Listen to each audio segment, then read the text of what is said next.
서울의 명동 야시장은 한강의 은빛 물결을 배경으로 황금빛 조명 아래 활기찬 모습을 띠고 있었다. 밤이 깊어갈수록 시장은 더욱 활기를 띠며 상인들과 손님들 그리고 다양한 배경을 가진 사람들의 이야기가 펼쳐지고 있었다. 이 복잡한 세계 속에서 정민호는 4년째 경비원으로 일하며 시장의 질서를 유지하고 있었다. 그날 밤, 민호는 시장을 순찰하며 자신의 삶에 대해 생각하고 있었다. 달의 마지막 주였고 쌀쌀한 날씨가 평소보다 더 많은 사람들을 시장으로 불러 모았다. 의류 판매대를 지나치던 중 민호는 시장 한쪽에서 들려오는 날카로운 고함 소리를 들었다. 이리 나가? 누가 여기 서 있으라고 했어? 그것은 시장에서 가장 큰 잡화점의 주인인 김영숙 여사의 목소리였다. 그녀 앞에는 12살 정도 되어 보이는 마른 소녀가 헝클어진 머리와 낡은 옷을 입고 겁에 질린 채 서 있었다. 소녀는 근처 노점에서 작은 빵 조각을 구걸하려 했지만 거절당했을 뿐만 아니라 넘어지기까지 했다.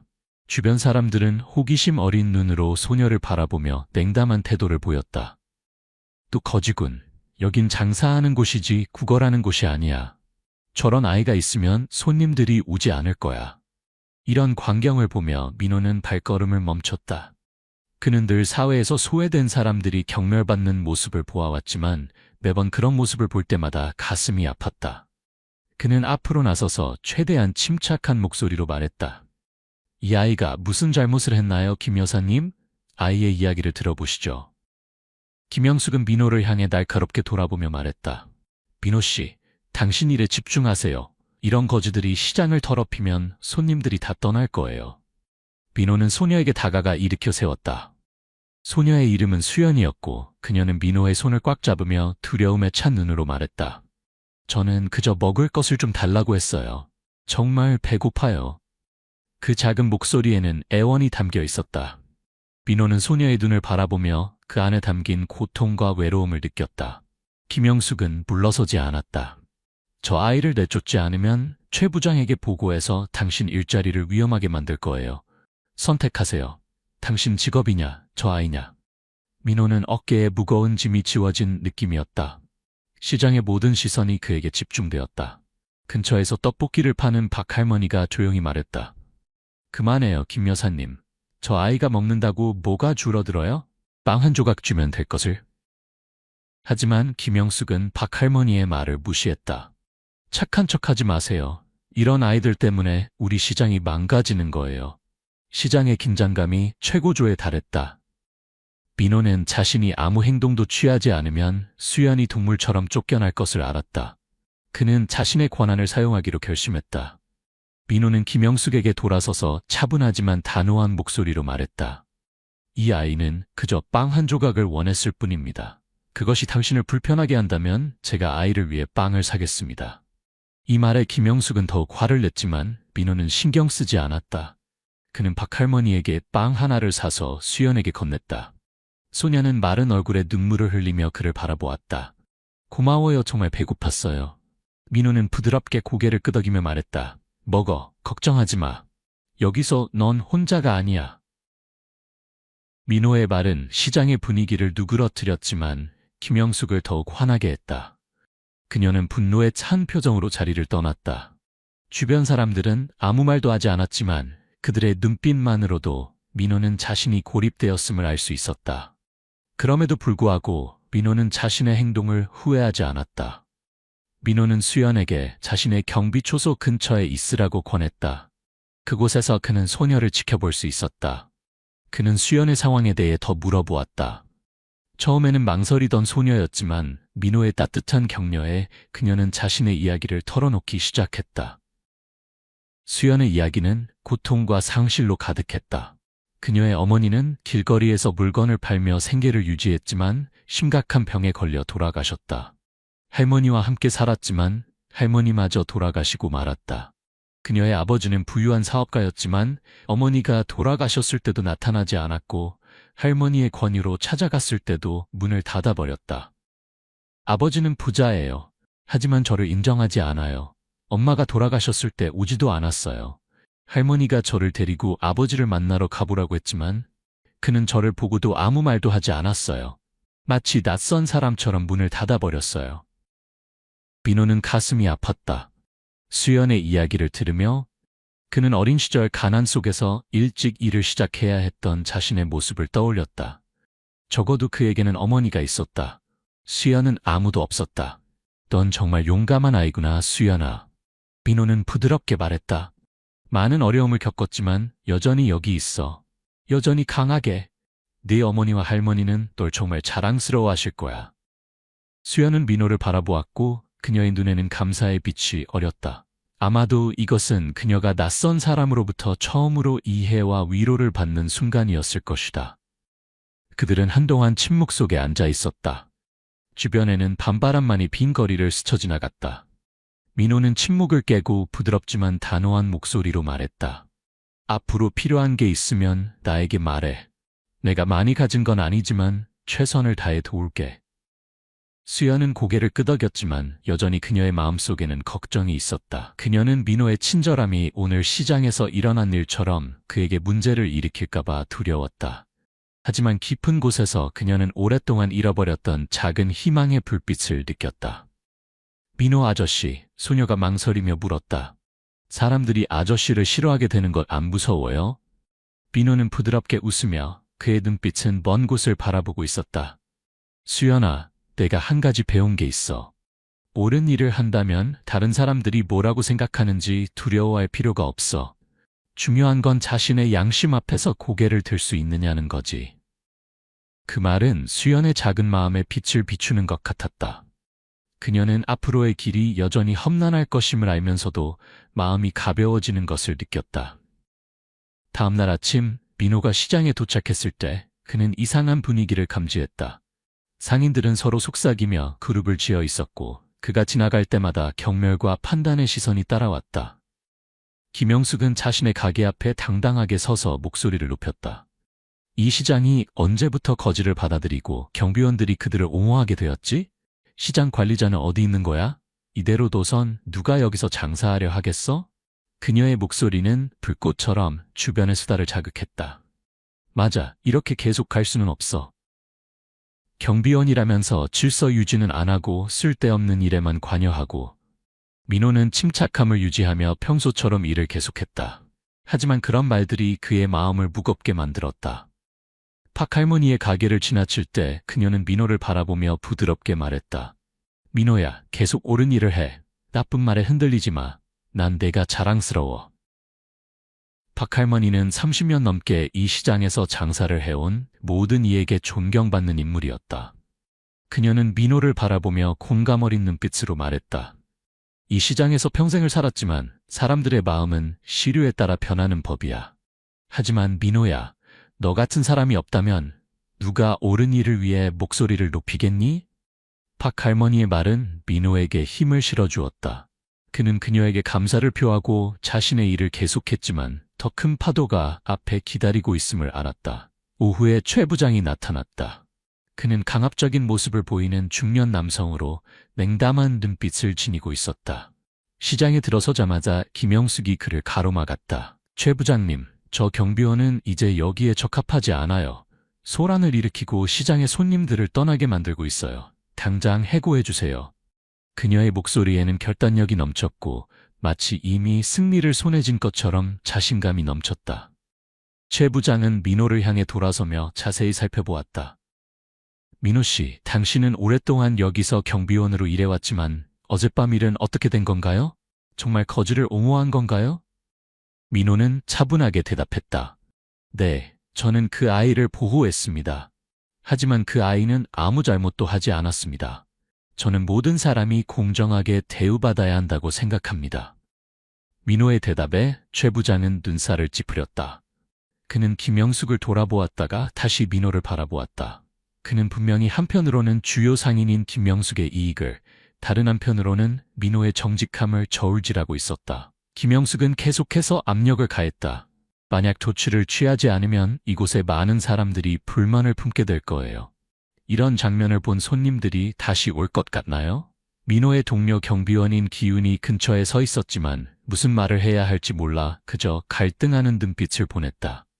기훈은 누구와도 마찰을 일으키고 싶지 않았지만 내심으로는 민호의 용기를 존경했다. 잠시 침묵이 흐른 후 기훈이 앞으로 나섰다. 그의 목소리는 약간 떨렸지만 그는 말했다. 최 부장님, 저는 민호 형이 틀리지 않았다고 생각합니다. 우리가 약자를 보호하지 않는다면 누가 그들을 보호하겠습니까? 기훈의 말에 주변 사람들은 잠시 침묵했지만 곧 김영숙이 비웃으며 말했다. 둘 다 사업에 대해 아무것도 모르는군요. 여긴 시장이지 자선단체가 아니에요. 최 부장은 한숨을 쉬었다. 그는 분명히 큰 압력을 받고 있었다. 마침내 그는 민호에게 돌아서서 엄중한 목소리로 말했다. 민호 씨, 선택권을 드리겠습니다. 그 아이를 시장에서 내보내거나 사직서를 제출하거나 결정하세요. 그 말은 민호에게 강한 타격을 주었다. 그는 모든 시선이 자신에게 집중된 것을 느꼈다. 무거운 침묵이 시장 전체를 감쌌다. 수연은 근처에 서 있었고 그녀의 눈은 눈물로 붉게 물들어 있었다. 그녀는 자신의 존재가 민호를 이런 상황에 밀어넣었다는 것을 알고 있었다. 민호 아저씨, 제 때문에 문제가 생기면 제가 떠날게요. 아저씨가 이렇게 되는 걸 원하지 않아요. 수연의 작은 목소리는 결단력으로 가득했다.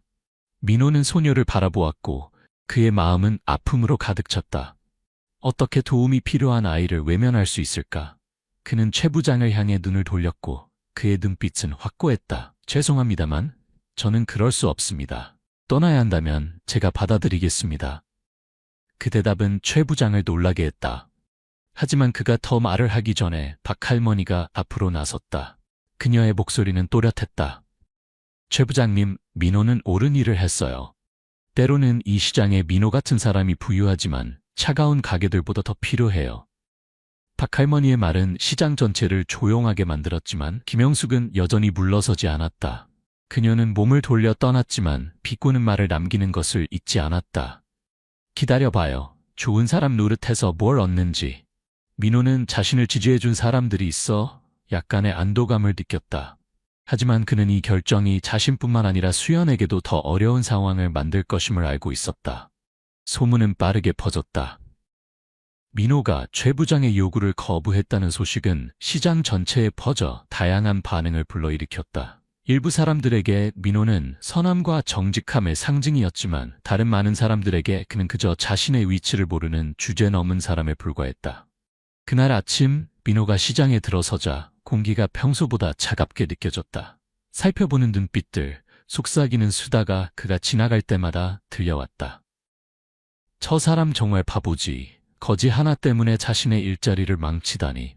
하긴 그의 용기는 존경할 만해. 누가 그처럼 나설 수 있겠어?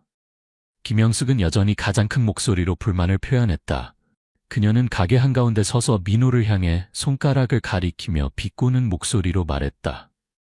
저것 봐요. 우리 시장을 저런 사람이 지킨다면 도대체 무슨 신용이 있겠어요? 그런 말들은 민호의 마음을 아프게 했지만 그는 침묵을 지켰다. 지금 어떤 반박을 해도 상황만 더 악화될 것임을 알았다. 그는 수연이 웅크리고 앉아있는 익숙한 구석으로 걸어갔다. 민호 아저씨, 소녀의 목소리가 떨렸다. 미안해요. 모두 제 잘못이에요. 민호는 소녀 옆에 앉아 부드럽게 그녀의 어깨에 손을 얹었다. 아니야, 수연아. 네가 잘못한 게 아니야. 잘못된 건 사람들이 너를 바라보는 방식이야. 난 그저 양심이 시키는 대로 했을 뿐이야. 수연은 고개를 숙이고 눈물이 한 방울씩 떨어졌다.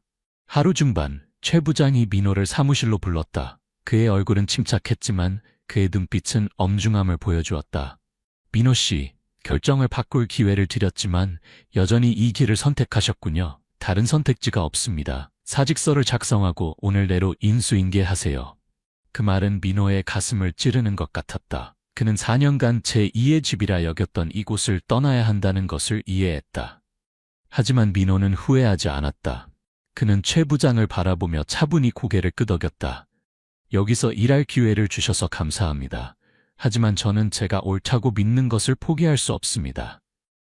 사무실을 나서며 민호는 발걸음이 무거웠다. 하지만 시장으로 내려가 구석에서 기다리는 수연을 보자 그의 마음은 가벼워졌다. 그날 저녁 민호는 시장의 모든 사람들에게 작별 인사를 하기로 했다. 그는 행상들 사이를 지나며 지난 몇 년간 자신과 함께 해준 모든 이들에게 감사의 말을 전했다. 박 할머니, 항상 저를 응원해 주셔서 감사합니다. 할머니의 말씀은 제가 무너지지 않는 힘이 되었어요. 박 할머니는 눈물이 글썽거리며 민호의 손을 꽉 잡았다. 민호야, 난 네가 자랑스러워. 절대 변하지 마. 살아가는 대로 계속 살아가렴. 시장 끝에 이르렀을 때 민호는 조용히 서 있는 기훈을 발견했다. 민호는 다가가 그의 어깨를 토닥였다. 도와줘서 고마워, 기훈아. 행운을 빌어. 기훈은 고개를 숙이고 목소리가 떨렸다. 형, 미안해요. 더 많이 도와드렸어야 했는데 너무 비겁했어요. 민호는 미소를 지으며 따뜻한 목소리로 말했다. 괜찮아, 기훈아. 그저 옳은 일에 등을 돌리지 않길 바랄 뿐이야. 마지막으로 민호는 시장을 한 번 더 둘러보았다. 황금빛 조명 아래 4년간 그와 함께했던 상점들과 사람들이 향수 어린 그림처럼 그려졌다. 그는 깊게 숨을 들이마셨다. 마치 이 광경을 가슴에 새기려는 듯이. 명동 야시장, 민호는 속삭였다. 의미 있는 시간을 주어서 고마워. 이것은 끝이 아니라 새로운 시작이야. 그리고 그는 몸을 돌려 걸어갔다. 뒤에는 다양한 시선들이 그를 쫓았다.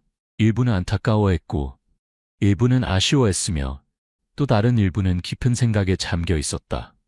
수연은 조용히 그를 따라갔다. 그녀의 눈빛은 굳건함을 보여주었다. 이제 그녀는 더 이상 혼자가 아니라는 것을 알았다. 그날 밤 민호와 수연은 한강둑에 앉아 있었다. 달빛은 물결 위에 비쳐 은빛 조각들처럼 반짝였다. 주변은 고요했고 단지 물결이 부드럽게 강둑을 치는 소리만이 들렸다. 수연은 민호의 어깨에 기대어 있었다. 그녀의 작은 얼굴은 여전히 슬픔의 흔적을 지니고 있었지만 이제는 전보다 안정된 모습을 보였다. 그녀는 긴 하루를 보낸 후 무언가를 심각하게 고민하는 듯했다. 민호 아저씨, 수연이 작은 목소리로 불렀다. 아저씨는 후회 안 해요? 저 때문에 시장에서의 일자리를 잃었는데. 민호는 부드럽게 웃었다. 그의 눈빛은 강 너머 멀리 향해 있었다. 아니, 수연아, 후회하지 않아. 때로는 옳은 일을 하기 위해 소중한 것을 잃기도 하지만 그것은 항상 가치 있는 일이야. 민호의 대답에 수연은 한동안 침묵했다. 그녀는 민호의 손을 꽉 잡았다. 마치 위안과 보호를 찾는 것처럼. 민호는 그것을 느꼈고 그녀의 머리를 부드럽게 쓰다듬었다. 한편 강남의 한 고급 저택에서 윤재혁 수연의 아버지는 넓은 거실에 홀로 앉아 있었다. 그는 성공한 사업가로 많은 재산을 가지고 있었지만 지금 그의 얼굴은 깊은 생각에 잠겨 있었다. 그의 손에는 오래된 사진 한 장이 들려 있었다. 젊은 여성과 그녀의 품에 안긴 어린 아이의 사진이었다. 재혁의 눈에는 후회의 빛이 어렸다. 그는 자신과 수연의 어머니가 함께 행복했던 시절을 회상했다. 하지만 야망과 바쁜 일상이 그를 가족으로부터 멀어지게 했다. 수연의 어머니가 세상을 떠났을 때 그는 자신의 작은 딸과 마주하는 것을 피했다. 어머니의 장례식에 나타나지도 않았고 수연이 할머니와 함께 그를 찾아왔을 때 문을 닫아버렸다. 어떻게 지내고 있을까? 그는 중얼거렸다. 목소리는 쉬어 있었다. 겉으로는 냉정해 보였지만 재혁은 수연의 이미지가 항상 그를 따라다닌다는 것을 부정할 수 없었다. 그는 자신이 딸을 받아들이지 않은 것이 잘못이라는 것을 알았지만 어떻게 그 실수를 바로잡아야 할지 몰랐다. 그의 후회는 매일 밤 그를 괴롭혔고 그는 종종 사진을 바라보며 자신을 책망했다. 다음 날 아침 민호는 수연과 함께 새로운 거처를 찾아 나섰다. 그는 소녀를 보호하기 위해 더 구체적인 계획이 필요하다는 것을 알았다. 하지만 둘이 막 강변을 떠나려 할 때 고급차 한 대가 갑자기 그들 앞에 멈춰섰다. 차 문이 열리고 정장을 입은 한 남자가 내렸다. 윤재혁, 민호가 알지 못하는 사람이었지만 그의 단호하고 통증이 어린 눈빛은 민호의 시선을 사로잡았다. 수연아, 재혁의 목소리가 떨렸다. 수연은 그 자리에 얼어붙었다. 그녀의 눈은 커졌다가 이내 바닥을 응시하며 아버지의 시선을 피했다. 민호는 소녀의 작은 몸에서 긴장이 느껴졌다. 그는 보호하는 의미로 수연의 어깨에 손을 올렸다. 당신은 누구십니까? 민호가 차분하지만 경계하는 목소리로 물었다. 저는 윤재혁입니다. 수연의 아버지입니다. 그 말에 민호는 놀랐다. 그는 수연을 바라보았지만 소녀는 침묵한 채 손으로 옷자락을 꽉 쥐고 있었다. 민호는 다시 재혁을 바라보며 그의 목소리엔 의심이 묻어났다. 당신이 정말 수연의 아버지라면 왜 그녀를 이렇게 고통스럽게 방치했습니까? 재혁은 민호의 질문에 고개를 숙였다. 마치 그 질문이 그의 자존심에 강한 타격을 준 것처럼 그는 깊게 숨을 들이쉬고 천천히 말했다. 제가 잘못했습니다. 아버지로서의 책임을 다하지 않았습니다. 하지만 이제는 실수를 바로잡고 싶습니다. 제발 제 딸을 집으로 데려가게 해주세요. 수연이 갑자기 고개를 들었다. 그녀의 눈은 분노와 상처로 가득 차 있었다. 이제 와서 실수를 바로잡겠다고요? 엄마가 돌아가셨을 때 아버지는 어디 있었어요? 제가 의지할 곳이 없었을 때 아버지는 어디 있었어요? 아버지는 저를 원하지 않았고 저도 아버지가 필요 없어요. 수연의 말은 재혁의 가슴을 칼로 찌르는 것 같았다. 그는 말문이 막혀 자신을 변명할 방법을 찾지 못했다. 민호가 앞으로 나서서 부드럽게 말했다. 윤재혁 씨, 정말로 보상하고 싶다면 시간이 증명하게 하세요. 수연은 말이 아니라 행동이 필요합니다. 재혁은 고개를 끄덕였다. 그의 눈에는 결단력이 빛났다. 수연아, 아빠가 미안해. 아빠가 잘못했다는 걸 알아. 하지만 널 강요하지는 않을게. 네가 받아들일 때까지 기다릴게. 얼마나 오래 걸리든지 상관없어. 수연은 대답하지 않았다. 그녀는 얼굴을 돌려 뺨을 타고 흐르는 눈물을 감추었다. 민호는 가슴이 무거워지는 것을 느꼈다. 이 만남은 수연과 재혁 모두에게 시작에 불과하다는 것을 그는 알았다. 하나의 도전적인 여정의 시작이었다. 재혁이 떠난 후 민호는 수연에게 돌아서서 부드럽게 말했다. 앞으로 무슨 일이 일어날지 모르겠지만 네가 믿음을 지킨다면 모든 것이 더 나아질 거라고 믿어. 수연은 아무 말도 하지 않았지만 그녀의 눈빛에는 작은 희망의 빛이 비치는 것 같았다. 재혁과의 감정적인 만남 이후 민호는 새로운 길을 가기로 결심했다. 더 이상 임시직으로 살 수 없다는 것을 알았다. 특히 이제 그의 곁에 수연이 있었기 때문이다. 둘 다 집이 필요했고 현재의 어려움을 극복하기 위해서는 더 안정된 삶이 필요했다. 박할머니의 소개로 민호는 시장 근처의 작은 지역사회 지원센터에서 새 일자리를 얻었다. 이 센터는 자선 식사, 기술 교육, 어려운 상황에 처한 사람들을 위한 거처 찾기를 제공하는 곳이었다. 첫날부터 민호는 그곳의 따뜻한 분위기와 나눔의 정신을 느낄 수 있었다. 그러나 모든 것이 순탄하지는 않았다. 하철기라는 센터의 고위 관리자는 첫 만남부터 민호에게 경멸적인 태도를 보였다. 그는 자신의 생각을 다른 사람들에게 강요하고 공개적으로 비판하는 것으로 악명 높았다. 민호가 노숙 아동들을 위한 지원 계획을 발표하기 위해 회의실에 들어갔을 때 하철기는 그의 말을 가로챘다. 민호 씨, 당신의 아이디어는 좋게 들리지만 이런 일을 관리할 경험이 충분한가요? 우리는 영웅놀이를 하거나 그저 보여주기 위해 여기 온 사람들이 필요하지 않습니다. 하철기의 말은 민호를 깜짝 놀라게 했다. 비판에 익숙해져 있긴 했지만 그런 명백한 경멸적인 태도는 그에게 압박감을 주었다. 그는 깊게 숨을 들이쉬고 침착함을 유지하며 대답했다. 하철기님, 저는 제가 가장 유능한 사람이라고 주장하지 않습니다. 하지만 진심과 노력으로 우리가 지역사회에 유익한 일을 할 수 있다고 믿습니다. 하철기는 비웃으며 대답했다. 알겠습니다. 당신이 무엇을 할 수 있는지 지켜보겠습니다. 하지만 기억하세요. 여기서는 작은 실수 하나만으로도 두 번째 기회는 없습니다. 다음 며칠 동안 민호는 쉬지 않고 일했다. 차선 식사 계획부터 후원자 찾기, 노숙자 지역 직접 방문까지 그는 도움이 필요한 이들을 적시에 지원하기 위해 노력했다.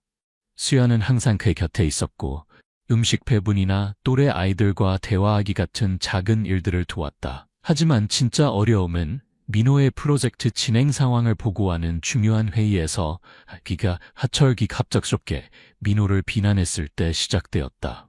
민호 씨의 프로젝트는 너무 많은 자원을 소비하고 있지만 결과는 보이지 않습니다. 우리는 개인적인 감정이 공통의 목표에 영향을 미치게 할 수 없습니다. 그런 말들은 민호를 당황하게 했을 뿐만 아니라 다른 직원들도 그를 의심하기 시작했다. 몇몇 사람들이 속삭였다. 하철기가 맞을지도 몰라. 민호는 경험이 많지 않아. 과연 이 일을 해낼 수 있을까? 맞아. 이 프로젝트는 너무 큰데 능력 부족한 사람이 맡기엔 무리야. 회의 후 센터로 돌아온 민호는 마음이 무거웠다. 하지만 그때 박 할머니가 깜짝 방문했다. 그녀는 따뜻한 빵 바구니를 가져왔지만 가장 귀중한 것은 그녀의 진심 어린 격려였다. 민호야, 가혹한 말에 흔들리지 마. 중요한 건 다른 사람들이 어떻게 생각하는가가 아니라 네가 하는 일을 믿는 것이란다. 그 말은 민호에게 힘을 실어주었다. 그는 앞에 얼마나 많은 어려움이 있든 포기할 수 없다는 것을 깨달았다. 수연도 조용히 민호의 손을 잡고 그녀의 눈은 결의에 차 있었다. 민호 아저씨, 저는 아저씨를 믿어요. 포기하지 마세요. 민호는 미소를 지으며 소녀의 머리를 쓰다듬었다. 절대 포기하지 않을게. 우리 함께 모든 것을 극복할 거야. 민호는 새로운 계획에 집중하기 시작했다. 센터에서 행복 나름의 나이라는 행사를 조직하는 것이었다. 이 행사는 단순히 기금을 모으는 것뿐만 아니라 지역사회가 센터의 업무와 미션을 더 잘 이해하도록 하는 것이었다. 민호는 후원자 초대부터 센터의 도움을 받은 사람들이 만든 수공예품을 전시할 부스 설치까지 모든 세부 사항을 신중하게 준비했다. 많은 어려움에도 불구하고 박할머니 같은 사람들의 도움과 수연의 지원 덕분에 민호는 더욱 굳건해졌다. 그러나 하철기는 민호를 무너뜨리려는 의도를 포기하지 않았다. 행사 준비 기간 동안 그는 민호가 자선기금을 개인적인 목적으로 오용하고 있다는 소문을 몰래 퍼뜨렸다. 그 소문은 빠르게 퍼져 민호와 센터의 평판에 심각한 영향을 미쳤다. 민호는 자신과 그를 지지하는 사람들의 노력이 물거품이 되지 않으려면 즉시 행동해야 한다는 것을 알았다. 그는 긴급 회의에서 하철기와 직접 대면하기로 결정했다. 그는 하철기에게 그의 비난에 대한 증거를 제시할 것을 솔직하게 요구했다. 하철기는 침착해 보였지만 분명히 구체적인 증거가 없었다. 민호는 모든 사람들 앞에 서서 분명하고 강한 목소리로 말했다. 신뢰는 쉽게 얻을 수 없다는 것을 알고 있습니다. 하지만 저는 진실이 항상 최선의 답이라고 믿습니다. 제 행동에 의심 있는 분이 계시다면 함께 모든 문서와 숫자를 검토해 보시죠. 저는 모든 것을 투명하게 공개할 준비가 되어 있습니다. 민호의 결단력은 많은 사람들의 존경을 불러일으켰다. 회의 후 소문은 빠르게 가라앉았고 하철기는 더 이상 민호의 평판을 떨어뜨릴 수 없게 되었다. 그럼에도 불구하고 민호는 이것이 그가 마주할 많은 도전들 중 첫 번째일 뿐이라는 것을 알았다. 행복 나눔의 날이 가까워지면서 민호와 동료들은 쉴 새 없이 일했다. 모든 세부 사항이 신중하게 준비되었다. 그럼에도 불구하고 이전의 소문으로 인해 여전히 긴장감이 감돌았다. 하철기는 회의에서 폭로당했음에도 불구하고 센터 밖에서 잘못된 정보를 퍼뜨리며 추가적인 어려움을 만들고 있었다. 민호의 자선기금 남용에 관한 소문은 이미 지역사회에까지 퍼졌다. 일부 주민들은 의심을 표현하기 시작했다. 그가 말만 잘하지 실제로 누구를 도운 적이 있나? 자선도 술수가 있는 법이지. 안에서 무슨 일이 벌어지는지 누가 알겠어? 반면 민호를 지지하는 사람들도 있었다. 그는 진실해 보여요. 제가 센터를 방문했을 때마다 그는 항상 모든 사람을 도우려고 최선을 다했어요. 소문이 아니라 결과를 봐야 해요. 이런 상반된 의견들은 민호에게 더 큰 압박을 가했다. 그는 지역사회의 신뢰를 회복하기 위해서는 말로는 충분하지 않다는 것을 알았다. 민호는 많은 밤을 새워 행사의 모든 측면을 검토했다. 모든 것이 완벽해야 했고 실수할 여지가 없었다. 행사 당일 한강 근처의 넓은 공터에 부스가 설치되었다. 아침부터 사람들이 몰려들었고 모두 행사에 참여하기를 기대했다. 수연과 다른 어린 자원봉사자들은 전단지를 나눠주고 방문객들을 안내했다. 소녀의 얼굴에는 오랜만에 보는 기쁨이 가득했다. 그러나 행사가 한창 진행 중일 때 예상치 못한 사건이 발생했다. 정체불명의 무리가 나타나 민호와 센터를 비난하는 현수막을 들고 나타났다. 그들은 큰 소리로 외쳤다. 속는 사람들에게 정의를, 선의가 악용되게 하지 마세요. 군중은 빠르게 동요했고 많은 사람들이 호기심에 멈춰서서 지켜보았다. 시위대의 몇몇 사람들은 민호와 센터가 자선을 가장해 이익을 취하고 있다고 목소리를 높였다. 민호는 침착하게 무대로 올라가 마이크를 뒀다. 그의 목소리는 분명했고 다소 엄중했다. 여러분, 지난 몇 주 동안의 소문으로 많은 분들이 의구심을 가지고 계시다는 것을 이해합니다. 하지만 저는 센터가 하는 모든 일이 투명하고 약자를 돕는 것을 목표로 한다는 것을 확인드립니다. 민호의 말에 군중은 잠시 조용해졌지만 시위대는 여전히 소란을 피웠다. 한 사람이 소리쳤다. 그렇게 투명하다면 왜 모든 재정 자료를 공개하지 않나요? 누가 비리가 없다고 보장할 수 있나요? 민호는 군중을 바라보았고 그의 눈빛은 확고했다. 저는 지금 이 자리에서 모든 정보를 공개할 준비가 되어 있습니다. 하지만 먼저 여러분께 우리가 해온 일들을 봐주셨으면 합니다. 노숙자들이 거처를 찾고 고아들이 학교에 갈 수 있게 된 것. 이것이 실제 결과가 아닌가요?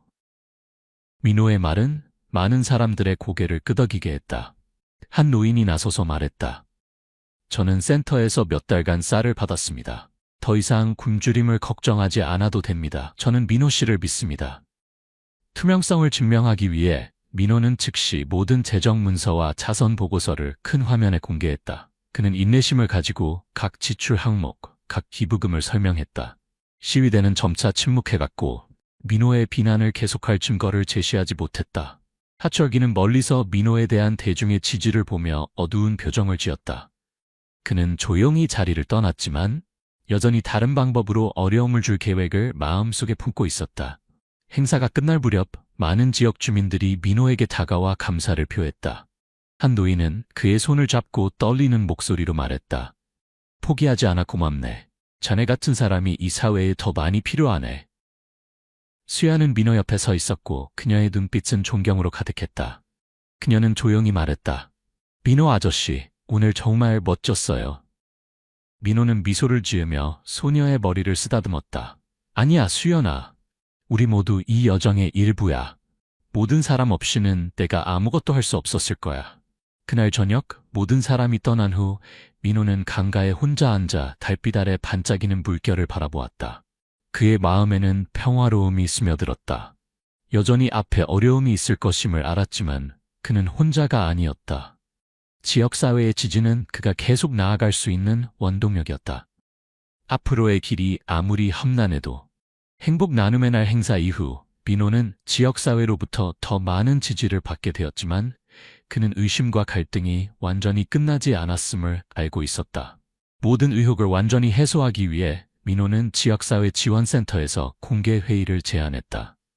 이 자리는 모든 사람들이 의견을 표현하고 질문을 하고 민호와 센터의 노력을 직접 확인할 수 있는 기회였다. 회의 전 며칠 동안 민호는 모든 시간을 투명한 문서 준비에 쏟았다. 재정보고서, 사진, 그리고 이미 진행된 프로젝트들의 정보를 포함해 모든 것을 공개했다. 그럼에도 불구하고 그의 어깨에는 무거운 짐이 느껴졌다. 예민한 아이의 직감으로 수연은 민호의 눈빛에서 걱정을 감지했다. 민호 아저씨, 걱정 마세요. 사람들이 아저씨를 이해할 거예요. 소녀는 부드럽게 말했고 그녀의 눈빛에는 신뢰가 담겨 있었다. 그 격려의 말에 민호는 미소를 지었다. 그는 부드럽게 수연의 머리를 쓰다듬었다.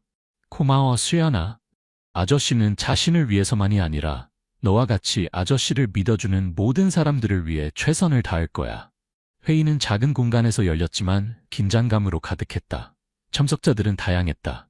시장의 상인들, 센터의 자원봉사자들, 센터의 도움을 받은 지역 주민들, 그리고 민호를 의심했던 사람들까지 모두 자리에 앉았다.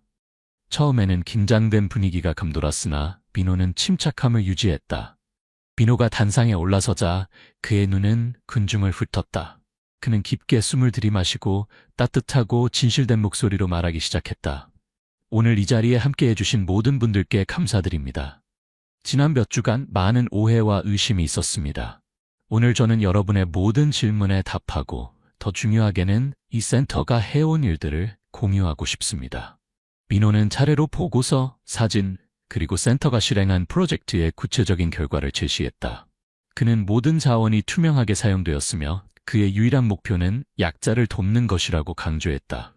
민호의 발표가 끝나자 방 안에 침묵이 흘렀다. 그러나 곧 그 침묵은 한 사람에 의해 깨졌다. 김영숙이었다. 그녀의 눈에는 더 이상 강인함과 도전적인 기색이 없었다. 대신 그녀의 얼굴에는 후회의 기색이 역력했다. 김영숙은 군중 가운데로 나서며 떨리는 목소리로 말했다. 제가 사과하고 싶습니다. 방 안의 모든 사람들이 놀라움을 금치 못했다. 모두 그녀의 말에 귀를 기울였다. 민호 씨, 내가 잘못했어요. 당신이 하는 일에 대해 나쁜 생각을 했어요. 당신의 노력과 친절함을 이해하지 못했어요. 하지만 오늘 당신이 발표한 모든 것을 들은 후 내가 얼마나 이기적이었는지 깨달았어요. 그녀는 모든 사람들을 향해 돌아서서 깊이 고개를 숙였다. 여러분, 죄송합니다. 저는 잘못된 소문을 퍼뜨리는 데 일조했고 민호 씨를 의심한 것에 대해서도 사과드립니다. 당신의 선함을 의심해서 미안해요. 그 행동은 전체 방을 조용하게 만들었다. 민호는 다가가 김영숙의 어깨를 잡고 그녀를 일으켰다. 그의 목소리는 부드러웠다. 김영숙 씨, 감사합니다. 그런 용기 있는 고백을 해주셔서. 저는 당신을 원망하지 않습니다. 오늘 이 자리에 와주셔서 기쁩니다. 김영숙의 사과는 마치 전환점과 같았다. 그녀의 인정은 공감의 물결을 불러일으켰고 방 안에 퍼져나갔다. 한때 민호를 의심했던 사람들은 이제 그를 다른 눈으로 바라보기 시작했다. 한 노인이 일어나 말했다. 민호 씨, 저도 당신을 의심했습니다. 하지만 오늘 저는 당신의 진심을 봤습니다. 우리 사회가 더 좋은 곳이 되려면 당신 같은 사람들이 필요합니다. 다른 많은 사람들도 자신의 이야기를 나누고 센터와 민호가 한 일에 대한 감사를 표했다. 공개회의는 민호가 자신의 순수성을 증명하는 자리일 뿐만 아니라 지역사회를 연결하고 나눔의 진정한 의미를 이해하는 기회가 되었다. 회의가 끝날 무렵 민호는 마이크를 들고 감정으로 가득 찬 목소리로 말했다. 오늘 이 자리에 오신 것에 감사드릴 뿐만 아니라 응원과 이해의 말씀에도 감사드립니다.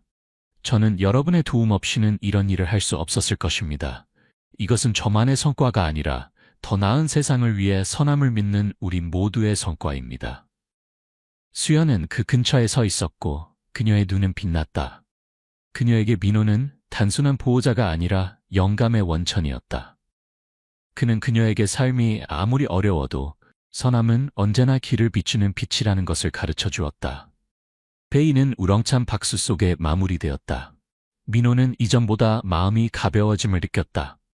그는 앞으로도 많은 도전이 있을 것임을 알았지만 이제 그에게는 그 도전을 함께할 더 많은 동반자가 있었다. 공개 회의로부터 1년 후 민호의 지역사회 지원센터는 완전히 달라졌다. 작고 의심받던 조직에서 이제는 서울의 결속과 선함의 상징이 되었다. 명동 야시장, 한때 많은 파도가 일었던 곳은 이제 민호와 그의 팀의 노력으로 긴밀하게 연결된 공동체가 되었다. 많은 상인들이 자발적으로 자선 활동에 참여했다. 가난한 사람들을 위한 무료 식사, 어려운 상황에 처한 아이들을 위한 장학금이 정기적으로 조직되었다. 수연은 한때 길 잃은 국어라는 소녀에서 이제는 민호와 함께 따뜻한 집을 가진 아이가 되었다. 그녀는 학교에 다닐 뿐만 아니라 센터의 활동에서 다른 아이들을 적극적으로 돕고 있었다. 수연은 종종 자신의 이야기를 사람들 앞에서 나누며 다른 어려운 아이들에게 희망을 잃지 말라고 격려했다. 긍정적인 변화는 센터에만 국한되지 않았다. 지역 주민들도 선함과 나눔에 대한 인식을 바꾸기 시작했다. 한때 센터의 도움을 받았던 한 노인은 감동적으로 말했다. 민호 씨와 센터 덕분에 저는 때로는 작은 행동 하나가 누군가의 인생을 바꿀 수 있다는 것을 이해하게 되었습니다. 공개회의 이후 윤재혁, 수연의 아버지 또한 자신의 잘못을 바로잡는 여정을 시작했다. 그는 더 이상 거리를 두는 인물이 아니라 정기적으로 센터를 방문하여 어려운 사람들을 돕고 있었다. 그는 자신의 경험과 재정적 자원을 활용하여 더 많은 지원 프로젝트를 개발했다. 여기에는 학교에 갈 여유가 없는 청년들을 위한 직업훈련 프로그램이 포함되었다. 한 번은 민호가 후원자들과의 회의를 준비하고 있을 때 재혁이 다가와 그의 어깨에 손을 얹었다. 민호 씨, 수연을 버리지 않아 고맙습니다. 제가 불가능하다고 생각했던 일을 해내주셔서 감사합니다. 당신은 제 딸의 보호자일 뿐만 아니라 저에게도 영감을 주는 사람입니다. 민호는 미소를 지었고 그의 눈엔 겸손함이 깃들어 있었다. 윤재혁 씨, 저는 특별한 일을 한 것이 아닙니다. 제가 한 모든 일은 그저 어떤 사람도 특히 수연과 같은 아이는 불공정하게 대우받아서는 안 된다고 믿었기 때문입니다. 센터 설립 1주년 기념 행사에는 수백 명의 사람들이 참석했다. 분위기는 웃음과 축하로 가득했다. 민호는 무대 위에 서서 자신과 함께 이 어려운 여정을 걸어온 모든 사람들을 바라보았다. 여러분, 우리는 지난 1년 동안 많은 어려움을 겪었습니다. 하지만 오늘 이곳의 미소와 긍정적인 변화를 보면서 저는 그 모든 노력이 값진 것이었음을 알게 됩니다. 이 센터는 저만의 것이 아닙니다. 이것은 우리 모두의 것입니다. 선함이 모든 것을 바꿀 수 있다고 믿는 모든 사람들의 것입니다. 군중은 열렬한 박수를 보냈다. 수연이 무대 위로 올라와 민호의 손을 잡았다. 그녀의 눈에는 행복이 빛나고 있었다. 그녀는 작지만 결단력 있는 목소리로 말했다. 민호 아저씨와 이곳의 모든 분들께 감사드리고 싶습니다. 아저씨가 저에게 가르쳐 주셨듯이 삶이 얼마나 어려워도 믿음과 선함을 지킨다면 항상 빛을 쳐줄 수 있다는 것을요. 그 말에 많은 사람들이 눈물을 글썽였다. 김영숙, 한때 민호를 비판했던 사람은 이제 군중 속에서 행복하게 미소 짓고 있었다. 그녀는 센터의 가장 열정적인 자원봉사자 중 한 명이 되어 다른 사람들을 돕는 일에 동참하고 있었다. 기념 행사가 끝나고 민호는 한강둑에 홀로 앉았다. 그와 수연이 가장 어려운 순간을 나눴던 그곳이다. 달빛이 강물 위로 내리쬐어 평화로운 장면을 만들어냈다. 민호의 마음속에서 지난 어려움들은 이제 소중한 교훈이 되었다. 그는 지역사회를 변화시키기 위해서는 한 개인의 노력보다 더 많은 것이 필요하다는 것을 이해했다. 그것은 단결이며 모든 사람이 퍼뜨릴 수 있는 좋은 가치에 대한 믿음이었다. 떠나기 전에 민호는 센터 앞에 작은 표지판을 새겼다. 그 위에는 이런 글이 쓰여 있었다. 선함은 세상 전체를 바꾸지 못할지 모르지만 한 사람의 세상을 바꿀 수 있습니다. 민호와 수연의 이야기는 단순히 선함에 관한 이야기가 아니었다. 그것은 믿음과 공감의 힘에 대한 증거였다. 작은 행동, 용기 있는 결정이 개인뿐만 아니라 전체 지역사회에 큰 변화를 가져올 수 있다는 것을 보여준다. 수연은 한때 무시당하던 소녀에서 이제는 민호의 보살핌과 용기 덕분에 새로운 가족과 더 밝은 미래를 찾았다. 때로는 작은 행동, 옳은 일을 위해 일어서는 결정이 한 사람의 인생을, 심지어 전체 지역사회를 바꿀 수 있다. 여러분은 민호와 수연의 여정에 대해 어떻게 생각하시나요? 만약 민호의 상황에 처한다면 그런 압력과 어려움에 직면했을 때 어떻게 하시겠습니까? 그리고 이 사회에서 선함이 여전히 우리를 이끄는 빛이라고 믿으십니까? 이 이야기가 영감을 주었다면 주변의 소중한 사람들과 공유하여 선함의 가치를 함께 퍼뜨려 주세요. 여러분의 작은 행동이 세상을 더 나은 곳으로 만드는 데 도움이 될 수 있습니다. 학비를 내지 못해 대학에서 퇴학당한 가난한 대학생 김준호는 주머니에 몇천 원밖에 없었지만 거리를 배회하는 노인과 마지막 식사를 나눴다. 3시간 후 온 동네가 준호의 허름한 기숙사 앞에 5대의 검은 마이바흐가 줄지어 서 있는 것을 보고 깜짝 놀랐다. 아무도 무슨 일이 일어나고 있는지 이해하지 못했고 이것이 돈이 아닌 친절함으로 준호의 인생을 바꿀 여정의 시작이라고는 상상조차 하지 못했다. 당신이 친절함이 존재하기 위한 이유가 있다고 믿는다면 아래에 댓글을 남겨주세요. 이 이야기는 당신을 위한 것입니다.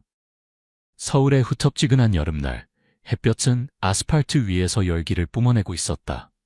동대문 시장 근처 좁은 골목에는 작은 백반집이 낮은 기숙사 건물들 사이에 자리 잡고 있었다. 플라스틱 테이블과 의자, 낡은 양철 지붕, 볶은 마늘과 간장, 삶은 나물이 섞인 냄새, 프라이팬에서 나는 지글지글 소리, 밥솥에 닿는 숟가락 소리가 어우러져 있었다. 준호는 가게 구석에 앉아 등을 벽에 기대고 주문한 도시락을 꽉 쥐고 있었다. 3,000원짜리 백반, 몇 조각의 짠 두부, 맹맹한 시금치국, 그리고 간장 종지. 그는 바로 먹지 않고 마치 현실과 무언가 더 무거운 것 사이에서 균형을 잡으려는 듯 도시락을 바라보았다. 오늘 아침에 받은 문자는 여전히 핸드폰에 그대로 있었다. 학생 김준호 학번 2180밀은 2학기 학비 미납으로 인해 일시적으로 학업이 중단되었음을 알립니다. 이는 놀라운 일이 아니었다. 준호는 이 일이 올 것을 알고 있었다. 매 학기마다 돈을 마련하기 위해 애를 썼다.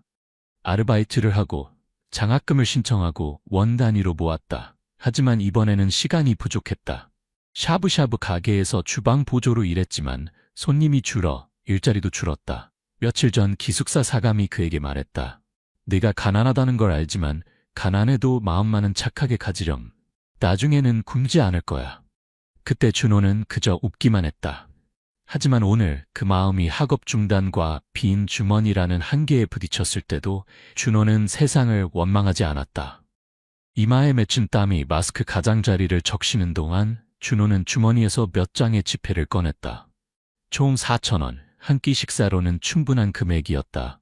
아마도 다른 방법을 찾기 전에 마지막 식사가 될 것이다. 아니면 그렇지 않을 수도. 숟가락을 밥에 꽂으려는 순간 준호는 가게 근처 전봇대를 바라보았다. 기울어진 나무 그늘 아래 한 노인이 앉아 있었다. 작은 체구에 헝클어진 머리, 색이 바랜 낡은 한복, 무릎을 껴안고 이마에 땀을 닦으며 노인의 눈은 가게 안을 바라보지만 들어오진 않았다. 준호는 잠시 바라보았다. 노인은 움직이지 않고 단지 서빙되는 식사 접시를 따라 눈으로만 쫓고 있었다. 가끔 입술을 핥다가 고개를 숙이기도 했다. 물어볼 필요도 없이 준호는 이해했다. 그는 일어나 다가갔다. 할머니, 저랑 같이 밥 드시죠. 노인은 깜짝 놀랐다. 마치 그런 부드러운 목소리로 말을 거는 것에 익숙하지 않은 것 같았다. 노인은 망설이며 준호를 바라보았다. 아니, 괜찮아. 그냥 잠시 앉아서 더위를 피하려던 거야. 할머니, 저랑 드세요. 제가 대접할게요. 괜찮아요. 더 거절하기를 기다리지 않고 준호는 노인의 손을 잡고 가게로 안내하여 자신의 맞은편에 앉혔다. 가게 주인이 고개를 들어 뭔가 말하려다가 준호가 가볍게 고개를 끄덕이자 말을 멈췄다. 아주머니, 같은 백반 하나 더 주세요. 국은 채소 좀 많이 넣어주시고 간장 하나 더요. 주변 사람들이 힐끗 보고는 모두 자신의 식사로 돌아갔다. 가난한 사람이 가난한 사람을 돕는 것은 이상한 일이 아니었지만 모든 것이 비싸고 모두가 자신의 삶에 급급한 시대에 그 행동은 여전히 사람들의 마음속에 깊은 인상을 남겼다. 식사가 나왔다. 여전히 두부와 시금치, 흰쌀밥이었다. 노인은 천천히 먹었고 쌀 한 톨 한 톨을 꼼꼼히 씹으며 떨리는 손으로 두부 조각을 집었다. 준호도 먹었지만 간간히 노인을 바라보며 마치 친숙한 누군가를 찾는 듯했다. 식사 중간에 노인이 조용히 물었다. 왜 네가 아무것도 없는데 나에게 밥을 사주는 거니? 준호는 젓가락을 멈추고 노인을 바라보며 부드럽게 웃었다. 저도 잘 모르겠어요. 그냥 할머니가 예전 우리 어머니와 닮으셔서요. 그때 어머니도 전봇대 옆에 앉아 아버지가 일하고 돌아오길 기다리곤 하셨어요. 어머니는 늘 말씀하셨죠. 착한 사람이 있는 곳에 밥이 있다고. 노인은 고개를 끄덕였고 노인의 눈이 빨갛게 변했지만 더 이상 아무 말도 하지 않았다. 식사를 마친 후 노인은 일어나 고개를 숙여 감사를 표했다. 준호는 고개만 끄덕였고 이름을 묻지도 고향을 묻지도 않았다. 마치 그들은 단지 한 끼 식사를 나누고 각자의 길을 가기 위해 만난 것 같았다. 노인은 천천히 걸어갔고 구부정한 등은 햇살 아래 그림자를 드리웠다. 아무도 신경 쓰지 않았지만 준호는 계속해서 바라보았다. 뭔가 이상했다. 단지 한 끼 식사, 작은 행동이었지만 준호의 마음은 훨씬 가벼워졌다. 태학 통지는 여전히 거기 있었고 미래는 불확실했으며 돈은 거의 바닥났지만 왜 마음이 편안한 걸까? 아마도 노인이 식사할 때의 눈빛 때문일 수도, 떠날 때의 조용한 미소 때문일 수도, 또는 단순히 준호가 아무리 가난해도 다른 사람이 굶는 것을 두고 볼 수 없기 때문일 수도 있었다. 가게 주인이 지나가며 준호의 어깨에 손을 얹었다. 모두가 내처럼 할 수 있는 건 아니야. 네 마음을 잃지 마. 인생은 너를 저버리지 않을 거야. 준호는 대답하지 않고 그저 미소 지었다. 그날 오후 갑자기 비가 내리기 시작했다. 준호는 기숙사로 걸어갔다. 신발은 젖고 옷은 빗물에 젖었지만 마음은 따뜻했다. 그날 밤 준호는 오래된 노트를 꺼냈다. 첫 페이지 구석에는 어머니가 적어놓은 문구가 있었다. 품위 있게 살아라. 가난해도 괜찮지만 비열하지는 마라. 그는 그 아래에 펜으로 적었다. 오늘 저는 그렇게 했습니다. 다음날 아침 준호는 다시 그 백반집에 갔지만 노인은 보이지 않았다. 가게 주인에게 물었지만 그녀는 고개를 저었다. 아무도 노인이 누구인지 어디서 왔는지 몰랐다. 마치 한 끼 식사를 위해 나타났다가 사라진 것 같았다. 하지만 준호는 이상한 느낌이 들었다. 뭔가가 자신을 기다리고 있고 어제의 소박한 식사가 앞으로 올 날들의 시작점일 수도 있다는 생각이 들었다. 한 사람의 조용한 친절함, 작은 행동이 큰 변화를 가져올 수 있다. 서울의 오후, 그림자가 드리워지고 햇살은 녹슨 양철 지붕에서 물러나며 가난한 기숙사 구역을 무겁고 질식할 듯한 빛 속에 남겨두었다. 바람이 녹슨 철망을 통해 불어와 걸려있는 낡은 셔츠를 흔들었다.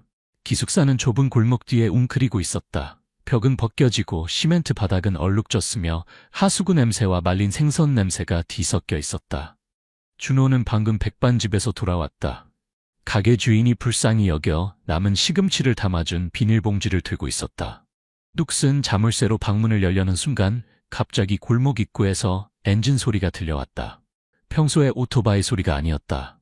그 소리는 더 두껍고 더 깊었으며 가난한 동네의 무거운 공기를 가르는 낯선 소리였다. 검은 차 한 대가 천천히 골목으로 들어왔고 이어서 또 한 대, 그리고 세 대가 더 따라왔다. 모두 같은 검은색, 같은 고급스러운 디자인, 짙게 선팅된 창문으로 안이 보이지 않았다.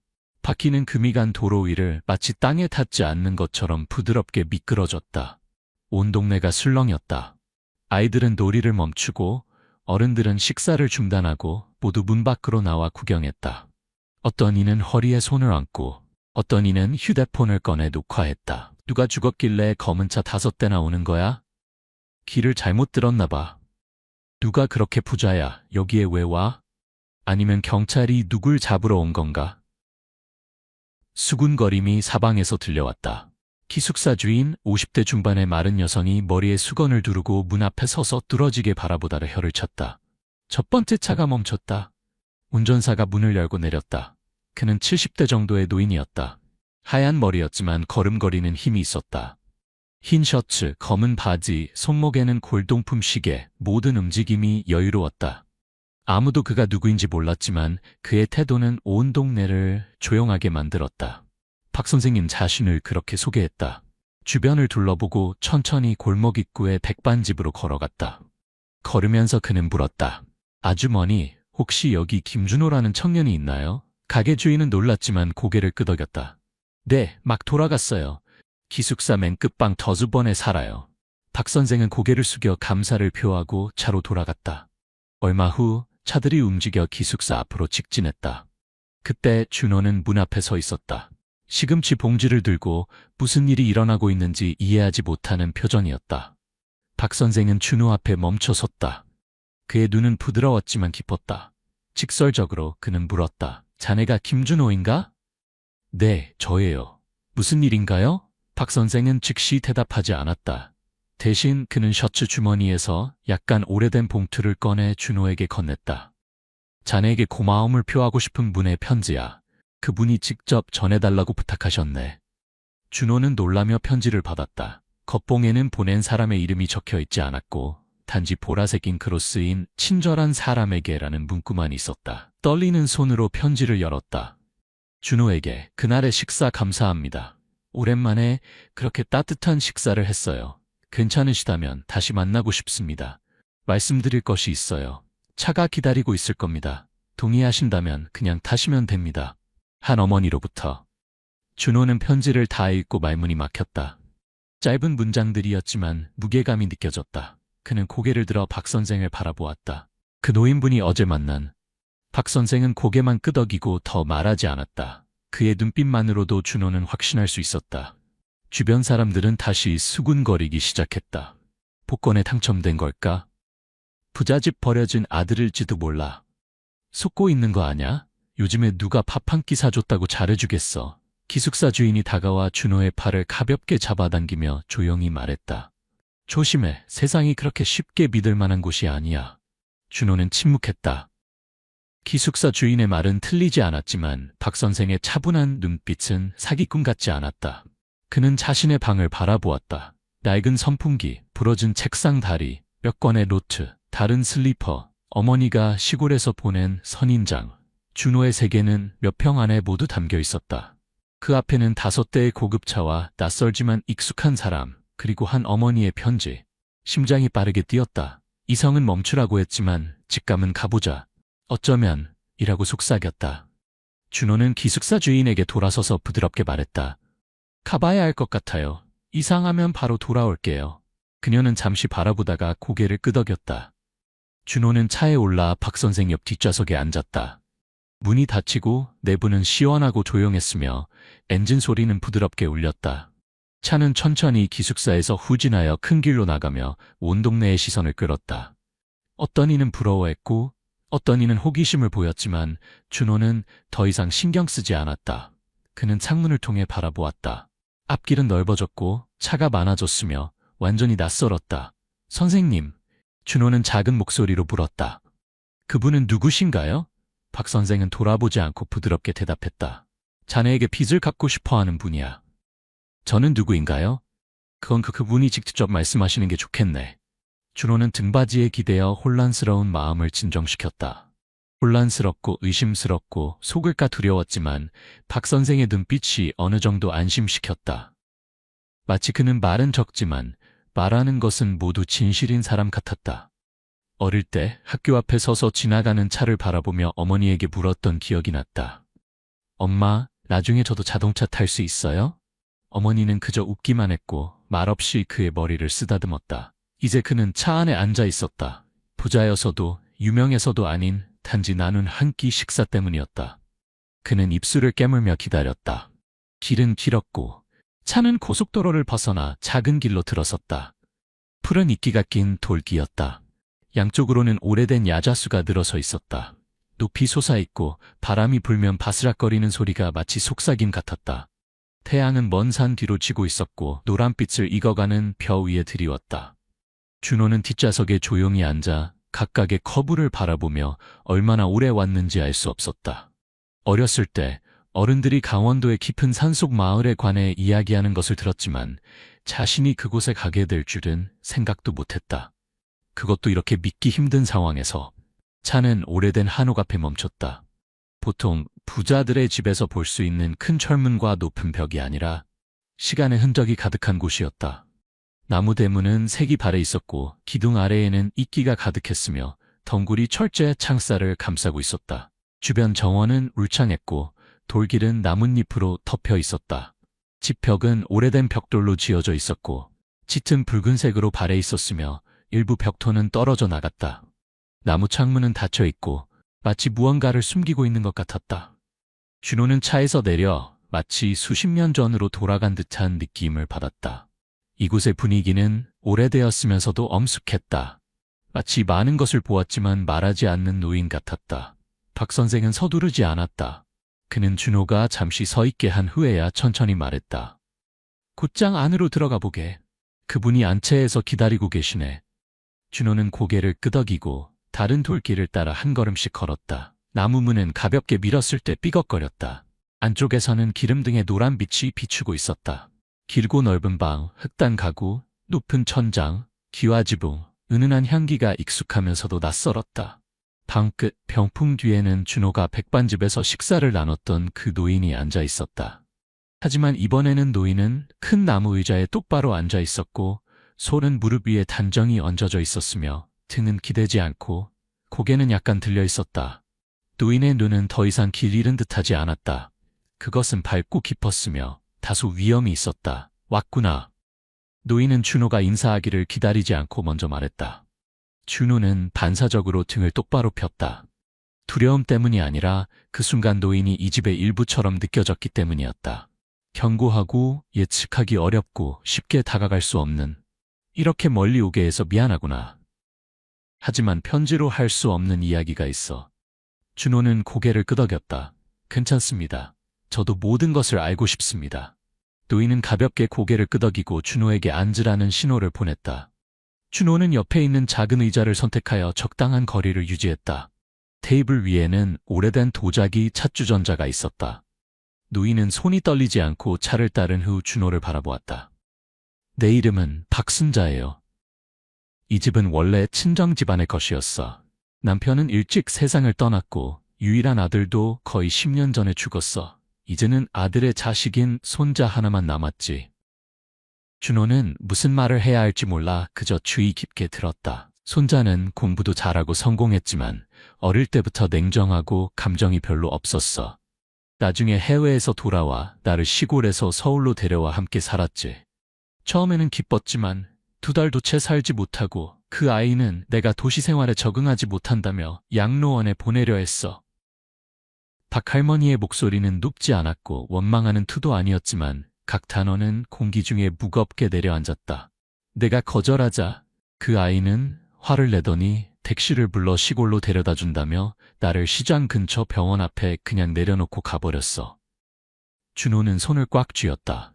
그는 밤중에 혼자 앉아있는 노인의 모습, 가족 없이 돌아갈 곳 없이 남겨진 모습을 상상했다. 나는 길거리를 배회하며 공원 벤치에서 자고 자선 식당에서 밥을 먹었어. 주는 대로 먹었지. 그러다가 어느 날 한 젊은이가 나에게 밥을 나눠줬어. 이름도 묻지 않고 외면하지도 않고 귀찮아하지도 않고. 준호는 눈을 깜빡였고 심장이 빠르게 뛰었다. 박할머니는 그를 바라보며 말했다. 네가 그저 친절함 때문에 그랬다는 걸 알아. 보답을 바라지 않았겠지만 나는 잊지 않았어. 공간은 조용해졌고 테이블 위에 차는 식어갔다. 잠시 후 할머니는 계속했다. 나는 많은 시간이 남지 않았어. 이 집, 이 땅은 남들에게는 그저 물려받은 재산으로 보일지 모르지만 이것은 조상과 기억의 뿌리야. 나는 이것이 배은망덕한 자의 손에 들어가는 것을 원치 않아. 준호가 이해하기도 전에 할머니는 계속 말했다. 네가 동의한다면 나는 네가 여기서 3개월 동안 머물기를 바라. 많은 일을 할 필요는 없어. 그저 네가 지금처럼 착하게 살면 돼. 3개월 후에 내가 괜찮다고 생각하면 유언장을 작성해서 이 집을 너에게 물려줄 거야. 네가 거절한다면 내일 박 선생이 너를 서울로 데려다 줄 거고 아무도 누구에게도 빚지지 않을 거야. 준호는 놀라서 할 말을 잃었다. 넓은 집, 여러 세대 동안 지켜진 집, 누인 같은 분이 어떻게 그런 제안을 쉽게 할 수 있을까? 저는 자격이 없을 것 같아요. 저는 그저 가난한 학생이고 할머니와 혈연관계도 없어요. 할머니는 단호하게 말을 잘랐다. 내가 집을 지킬 사람을 선택하는 거야. 집안을 선택하는 게 아니야. 또 다른 침묵이 흘렀다. 바람이 나무 문을 통해 불어와 벽에 걸린 마른 잎을 흔들었다. 어딘가에서 풍경 소리가 진동하며 향 냄새와 오래된 나무 냄새와 섞였다. 준호는 고개를 숙였다. 머릿속은 실타래처럼 엉켜 있었다. 이 기회는 너무 크지만 그에 따른 부담과 책임, 이용당할 수도 있다는 두려움, 자신이 이해하지 못하는 게임에 휘말릴 수도 있다는 불안감이 따랐다. 며칠 생각해봐도 될까요? 할머니는 고개를 끄덕였고 눈빛이 부드러워졌다. 사흘, 그동안 여기 머물면서 이곳이 어떤 곳인지 살펴봐. 바로 그때 창문 밖으로 그림자가 스쳐 지나갔다. 준호는 머리를 꾹 돌렸고 잠깐 차가운 눈빛이 보였다가 대나무 정원 뒤로 사라졌다. 박 선생이 이때 옆문으로 들어왔고 눈길을 정원 쪽으로 슬쩍 던졌다. 그는 아무 말도 하지 않았지만 준호는 그가 이미 그것을 알고 있다고 느꼈다. 박 할머니는 뒤돌아보지 않고 그저 차를 한 모금 마시고 조용히 말했다.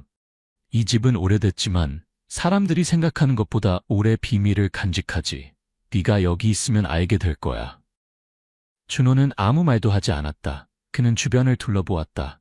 조상의 제단에서 향이 피어오르고 목가구, 고인의 사진, 낡은 문틈으로 불어오는 바람 소리. 너무나 낯선 세계였지만 이제 문이 그에게 열리고 있었다.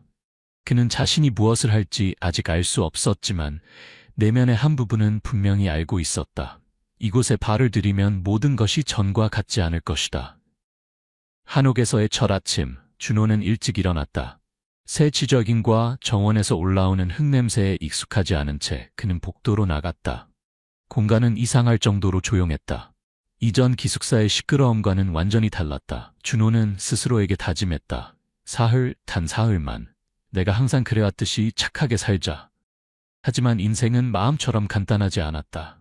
오전 9시쯤 박 선생이 준호를 부엌으로 불러 아침 식사를 하자고 했다. 메인 식당이 아니라 부엌이었다. 그곳은 특별한 행사를 위한 곳이었다. 부엌은 집 뒤쪽 부속 건물에 있었고 예전에 하인들과 친척들이 함께 지내던 곳이었다. 들어서자마자 준호는 다른 사람들의 이상한 시선을 느꼈다. 여러 개의 원형 테이블이 서로 가깝게 배치되어 있었고 밥과 국이 이미 준비되어 있었다. 약 4명이 앉아서 먹고 있었는데 3명의 젊은 남자와 1명의 여자였다. 모두 20대 중반쯤으로 보였다. 세 남자는 깔끔하게 차려입었지만 하인으로 보이지는 않았다. 준호가 누구에게 앉을지 망설이는 동안 한 남자의 차가운 목소리가 들려왔다. 저 사람은 누구길래 할머니랑 따로 식사를 해? 준호는 움찔했다. 그 말은 부엌 구석에서 온 것으로 키 큰 남자가 손을 씻고 있었다. 그의 머리는 뒤로 넘겨져 있었고 목소리는 일부러 크게 해서 모두가 들을 수 있게 했다. 그 옆에 앉은 여자가 입술을 비죽이며 달걀 한 조각을 집어 천천히 말했다. 며칠 전만 해도 할머니는 낯선 사람이 집에 들어오는 걸 원치 않는다고 하셨는데 이제는 누굴 데려와서 특별방에 재우고 특별 식사를 주다니 정말 빠르네. 준호는 여전히 침묵을 지켰다. 그는 앞으로 걸어가 테이블 가장자리 가까이에 있는 의자에 조용히 앉았다. 아무 말도 하지 않고 반응도 보이지 않았다. 그룹 중 한 명, 마른 체구지만 어깨가 넓은 남자가 준호의 등 뒤로 지나가며 일부러 어깨를 세게 부딪히고 눈을 흘겼다. 빨리 먹어. 아무도 네 뒤치다꺼리할 시간 없으니까. 준호는 고개를 끄덕이고 조용히 말했다. 감사합니다. 공기는 무겁게 느껴졌고 부엌에서 일하는 사람들도 안으로 물러나 시선을 피했다. 박 선생은 멀리 서서 끼어들지 않았지만 준호를 지켜보고 있었다. 준호는 시금치를 집어먹기 시작했다. 그는 의자가 끌리는 소리, 어색한 소리를 내려는 듯 그릇에 부딪히는 숟가락 소리를 들었다. 26살쯤 되어 보이는 여자, 단정하게 묶은 머리, 빨간 립스틱, 몸에 딱 맞는 원피스를 입은 그녀가 고개를 기울여 준호를 바라보며 반쯤 웃었다. 제 이름은 박하나예요. 오빠도 여기 임시로 계신 거죠? 할머니가 갑자기 변덕을 부리시는 일이 많대요. 한 번은 마당을 쓸어들인 사람을 일주일 내내 저녁에 초대하셨대요. 귀엽지 않나요? 그 말은 부드럽게 들렸지만 날카로운 칼날 같았다. 나머지 사람들이 웃음을 터뜨렸다. 준호는 여전히 대답하지 않았다. 우리는 어릴 때부터 여기 살면서 할머니를 많이 도와드렸지만 할머니가 손편지를 쓴 적은 한 번도 없었어요. 대단하네요. 박현수라는 이름의 남자가 말했다. 생선을 집으며 준호를 흘끗 바라보았다. 준호는 식사를 마치고 숟가락을 내려놓고 오래된 냅킨으로 입을 닦았다. 그는 일어나서 가볍게 고개를 끄덕였다. 식사 감사합니다. 방으로 돌아가겠습니다. 아무도 대답하지 않았다. 그가 돌아설 때 수근거리는 소리만 들렸다. 준호의 방은 대나무 정원 뒤쪽 분리된 공간에 배치되어 있었다. 넓지는 않았지만 깨끗했고 연못이 보이는 창문이 있었다. 박 선생은 이곳이 예전에 옛 주인의 독서실이었다고 말했다. 준호는 나무 의자에 앉아 밖을 내다보며 무거운 마음을 느꼈다. 고립감이 연기처럼 가볍게 스며들었다. 그는 사람들이 자신을 좋아하지 않는다는 것을 알았다. 낯선 사람이 갑자기 나타나 할머니의 특별한 관심을 받는다면 누구나 의심할 것이다. 그는 차 안에서 박 선생이 한 말을 기억했다. 할머니를 할머니라고 부르지만 진정한 가족애가 없는 사람들을 조심하세요. 호칭은 때로 가면일 뿐입니다. 강원도의 저녁은 빠르게 내려앉았다.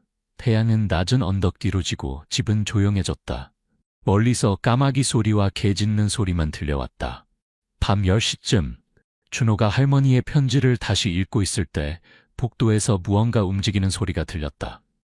그는 읽기를 멈추고 귀를 기울였다.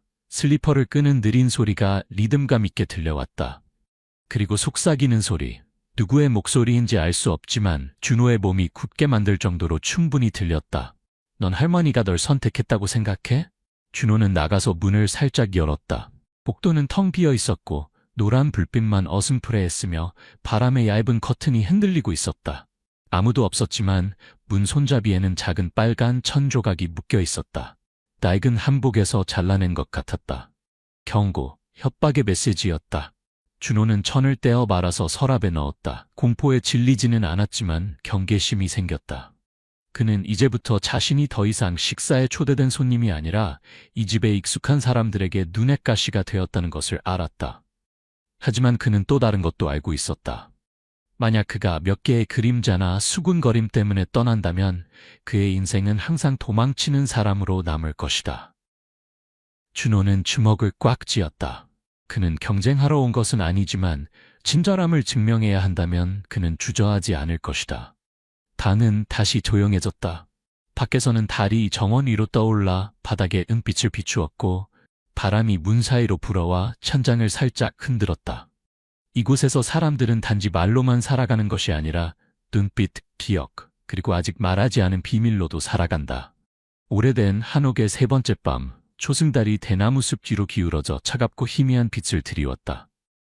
공기는 썩은 나무와 습기, 아직 꺼지지 않은 향의 냄새를 머금고 있었다. 준호는 몸을 뒤척이다 복도의 깜빡이는 등 때문에 눈을 떴다. 그것은 오래된 형광등으로 고장나기 직전에 종종 깜빡였다. 하지만 이번에는 일정한 리듬으로 깜빡이지 않았다. 밝아질 때마다 마치 누군가 스위치를 누르는 것 같았다. 준호가 몸을 일으키려는 순간 문 잠금 장치가 딸깍 소리를 내고 조용해졌다. 준호는 벌떡 일어나 방문을 확인했다. 안쪽에서 잠근 것은 여전했지만 문이 살짝 열려 있었다. 마치 누군가 열었다가 다시 닫은 것처럼. 그는 전날 밤 확실히 잠갔다는 것을 알고 있었다. 낡은 꽃무늬 타일이 깔린 복도가 문틈으로 어슴푸레 보였다. 이 타일들은 밟을 때마다 특유의 톡톡 소리를 냈다. 하지만 지금은 모든 것이 조용했다. 준호는 문을 완전히 열고 바라보았다. 복도등은 여전히 깜빡이며 창고로 이어지는 긴 통로를 비추고 있었다. 희미한 불빛 속에 등을 돌린 한 사람의 형체가 움직이지 않고 서 있었다. 준호는 숨을 참고 눈을 크게 뜨고 자세히 보려 했다. 키가 크고 어깨가 약간 굽은 사람, 검은 옷을 입고 있었지만 누구인지 알 수 없었다. 준호가 한 걸음 더 나아가자 등이 갑자기 꺼졌고 복도는 어둠에 휩싸였다. 휴대폰 손전등을 켰을 때 그 형체는 이미 사라진 후였다. 다음날 아침 준호는 일찍 일어나 복도 끝에 있는 공용 욕실에서 세수를 했다. 선반에서 칫솔을 집어들던 그는 깜짝 놀랐다. 칫솔 목 부분이 구부러져 있었다. 부러진 것이 아니라 일부러 구부린 것 같았다. 여전히 사용할 수는 있지만 손에 쥐면 불편할 정도로. 방으로 돌아와 가방을 확인하자 물건들이 뒤섞여 있었다. 노트가 뒤집혀 있고 지갑은 열려 있었지만 아무것도 없어지지는 않았다. 모든 것이 분명히 누군가에 의해 뒤섞인 흔적이 있었다. 준호는 침대에 앉아 작은 수첩을 펼쳤다. 이것은 어젯밤부터 쓰기 시작한 일기장이었다. 습관이 아니라 자기 보호 방법이었다. 하루하루 이상한 일들, 눈빛들, 소리들을 모두 기록했다. 세 번째 밤, 문이 열림, 복도의 그림자, 잠금장치 소리, 구부러진 칫솔, 뒤섞인 가방, 도둑의 흔적 없음. 그저 경고일 뿐. 현관에서 가벼운 발소리가 들렸다.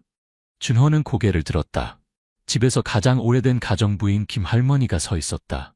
긴 머리를 높이 틀어 올리고 빗자루를 든 채 많은 것을 보았지만 말하지 않는 듯한 눈빛이었다. 그녀는 지나가다 잠시 멈추어 방 안을 힐끗 보고 조용히 물었다. 어젯밤 잘 주무셨어요? 준호는 고개를 저었고 피곤한 기색을 감추지 못했다. 약간 방해를 받았지만 괜찮아요? 김할머니는 가볍게 고개를 끄덕이고 바닥을 쓸기 시작했다. 잠시 후 그녀는 더 낮은 목소리로 말했다. 이 방은 예전에 옛 주인 방이었어요. 그 일이 있은 후로 할머니는 아무도 문을 잠그지 못하게 하셨어요. 누가 잠그면 열게 하셨죠. 준호는 몸을 돌려 물었다. 그 일이요? 김할머니는 즉시 대답하지 않고 여전히 일정한 패턴으로 타일을 쓸었다. 그리고 그녀는 조용히 말했다. 이 집에 사는 모든 사람이 할머니가 오래 사시길 바라는 건 아니에요. 오래 살수록 더 귀찮아질 뿐이죠. 준호는 등줄기가 서늘해졌다. 김할머니는 먼지와 나무 냄새를 남기고 떠났고 마치 누군가 귓가에 속삭인 것 같은 이상한 느낌만 남겼다. 아침 식사는 평범하게 진행되었다. 만약 준호가 항상 다른 세 사람의 감시하는 눈길을 받는 것을 평범하다고 부를 수 있다면 말이다. 박하나는 여전히 가벼운 목소리를 유지했다. 준호 씨가 잠을 못 주무셨다고 들었어요. 새 장소라 그런가요? 박현수는 살피는 눈길을 숨기려 하지 않았다. 박준영은 오늘따라 깔끔하게 차려입고 머리를 깔끔하게 빗어 넘기고 창가 가까이 앉아 차잔을 돌리고 있었다. 준호는 식사 내내 그의 시선을 느낄 수 있었다. 마치 어떻게 행동해야 할지 계산하는 것 같다. 식사를 마친 후 준호는 정원으로 나가 산책하며 첫날 느꼈던 평화로운 기분을 되찾고 싶었다. 하지만 부엌 뒤 복도를 돌자마자 그는 깜짝 놀랐다. 부엌 창문이 열려 있었고 그곳에 박준영의 얼굴이 보였다. 그는 거기 서서 준호를 바라보고 있었고 비웃는 미소를 짓고 있었다. 잠을 못 잤나? 그 질문은 대답이 필요 없었다. 그것은 마치 나는 네가 알고 있다는 것을 알고 있다는 확인 같았다. 준호는 대답하지 않고 돌아섰지만 머릿속에서 모든 것이 정리되기 시작했다. 이상한 징후들이 더 이상 분리되어 있지 않았다. 첫 번째 밤의 속삭임, 두 번째 밤의 빨간 천 경고. 세 번째 밤의 그림자, 열린 문, 뒤섞인 물건들.